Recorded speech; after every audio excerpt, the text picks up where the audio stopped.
નમસ્કાર weather update સાથે હું મયુર સ્વાગત છે આપનું સ્વરાજમાં। આજે વાત કરવી છે વરસાદની। આમ તો ગુજરાતમાં જે ત્રીજો રાઉન્ડ ગયો અને આ રાઉન્ડની અંદર જળબંબાકારની સ્થિતિ સર્જાય, પરંતુ હવે છેલ્લા 2 કે 3 દિવસથી ગુજરાતમાં છૂટો છવાયો અને હળવો વરસાદ અલગ અલગ જગ્યાએ પડી રહ્યો છે। પરંતુ વરસાદનું જોર કેમ ઘટ્યું છે તેમની વાત કરવાના છીએ આપણે। કયા કયા જિલ્લાઓમાં હજુ પણ વરસાદ જે છે તે હળવોથી મધ્યમ વરસવાનો છે અને કઈ સિસ્ટમ સક્રિય થશે તો ગુજરાતની અંદર વરસાદ ફરી એક વખત જળબંબાકાર થશે તે પણ આપણે સમજીએ। આપ જોઈ રહ્યા છો તે પ્રમાણે કે હવામાન વિભાગ છે તેમના દ્વારા જે આગાહી કરવામાં આવી છે, જે પૂર્વાનુમાન છે તેમાં જે આપણને ડાર્ક ગ્રીન ઝોનની અંદર દેખાઈ રહ્યા છે ભરૂચ, વડોદરા, પંચમહાલ, મહીસાગર, દાહોદ, છોટાઉદેપુર, નર્મદા, ભરૂચ, સુરત, તાપી, નવસારી, દમણ, વલસાડ આ જે જિલ્લાઓ છે ત્યાં કેટલાક સ્થળોએ હળવાથી મધ્યમ વરસાદ વરસવાની શક્યતા છે। કોઈ જગ્યાએ ભારેથી અતિભારે વરસાદની શક્યતાઓ અત્યારે દેખાઈ નથી રહી।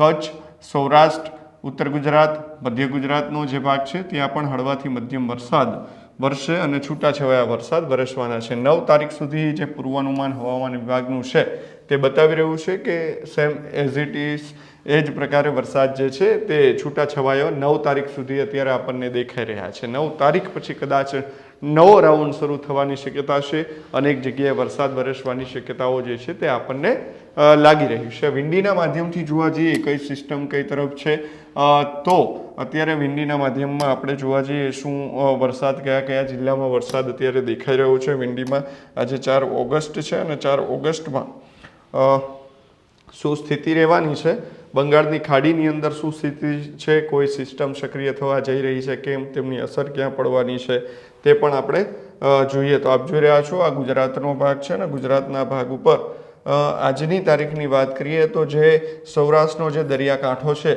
ત્યાં હળવાથી મધ્યમ વરસાદ પોરબંદર, રૂપેણ બંદર, માધવપુર, વેરાવળ, કોડીનાર, રાજુલા, મહુવા, આલંગ, ભાવનગર ત્યાં હળવોથી મધ્યમ વરસાદ અથવા તો છાંટા ઝાપટા પડે તેવી શક્યતાઓ દેખાઈ રહી છે। બાકી તો આખું ગુજરાત આમ તો કોરું ધાકડ દેખાઈ રહ્યું છે। અમદાવાદ ઉપરનો જે મહેસાણાનો જે ભાગ છે ત્યાં પણ હળવાથી મધ્યમ વરસાદ વરસે તેવી શક્યતાઓ જે છે તે 4 તારીખે આપણને દેખાઈ રહી છે।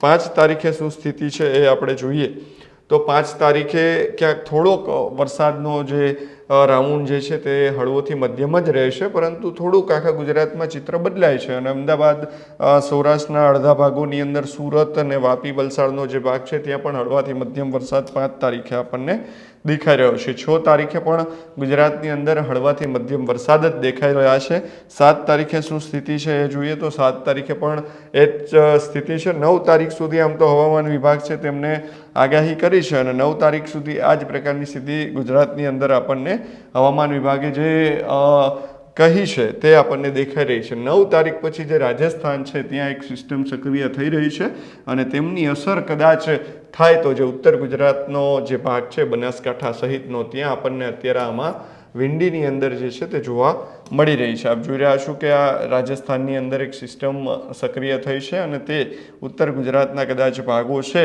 ત્યાં આપણને વરસાદની શક્યતા લાવે તે 9 તારીખ પછી ખબર પડે તેમ છે। અત્યારે બંગાળની ખાડીની શું સ્થિતિ છે તે આપણે આજની તારીખની અંદર જોઈએ તો આજની તારીખમાં બંગાળની ખાડીમાં શું સિસ્ટમ કોઈ છે કે કેમ, આપ જોઈ રહ્યા છો તે પ્રમાણે આ જે સિસ્ટમ અત્યારે આપણને જોવા મળી રહી છે તે 9 તારીખની હતી, પરંતુ 4 થી 5 તારીખની અંદર આ સિસ્ટમ મોટી બનવા જઈ રહી છે કે કેમ તે અત્યારે આમાં કંઈ 5 તારીખે પણ દેખાઈ નથી રહ્યું। 6 તારીખની વાત કરીએ તો પણ બંગાળની ખાડીની અંદર એક પણ પ્રકારની સિસ્ટમ જે છે તે અત્યારે આપણને દેખાઈ નથી રહી। ધીમે ધીમે જો આ સિસ્ટમ કદાચ બને તો હવામાન નિષ્ણાંતોનું કહેવું છે કે જે આ સિસ્ટમ બનશે તો પણ ગુજરાત તરફ જે છે તે આવવાની નથી, પરંતુ અહીંયાથી ઉત્તર ભારત તરફ જવાની શક્યતાઓ વધારે દેખાઈ રહી છે। એટલે કે આમ તો જોઈએ તો 8 થી 9 તારીખ સુધી ગુજરાતની અંદર કોઈ વરસાદના ચાન્સીસ જે છે તે આપણને દેખાઈ નથી રહ્યા, પરંતુ વરસાદ જે ખેંચાયો છે જે ભાગો જેની વાત કરીએ તો જામનગર સહિતના જે ભાગો છે,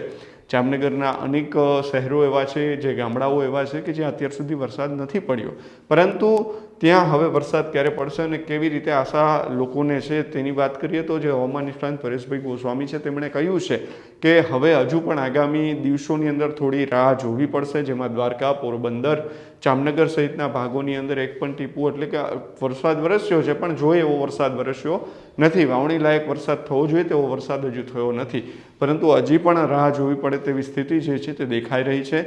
15 તારીખથી જે નવી સિસ્ટમ સક્રિય થાય અને 15 તારીખથી ગુજરાતમાં ફરી એક વખત નવો રાઉન્ડ શરૂ થવાની શક્યતાઓ દેખાઈ રહી છે. પણ આ વચ્ચે જ્યારે 8થી 9 તારીખની વચ્ચે જો કંઈ અલગ અલગ સિસ્ટમો બને અથવા તો કંઈ ગુજરાતની અંદર નવો ટ્રફ આવે અથવા તો જે બંગાળની ખાડીની અંદર સિસ્ટમ બને છે તે ગુજરાત તરફ આવે તો કદાચ વરસાદ પડે તેવી શક્યતાઓ દેખાઈ રહી છે. પરંતુ હાલ કોઈ જે 9 કે 10 તારીખ સુધી વરસાદની શક્યતાઓ ગુજરાતમાં ભારેથી અતિભારે વરસે તેવી શક્યતાઓ હાલ દેખાઈ નથી રહી. આપણે વિંડીના માધ્યમથી પણ જોયું અને હવામાન વિભાગે જે આગાહી કરી છે તે પ્રમાણે અત્યારે છૂટાછવાયા અને હળવા મધ્યમ વરસાદ જે છે તે ગુજરાતના અલગ અલગ ભાગોમાં વરસવાના છે.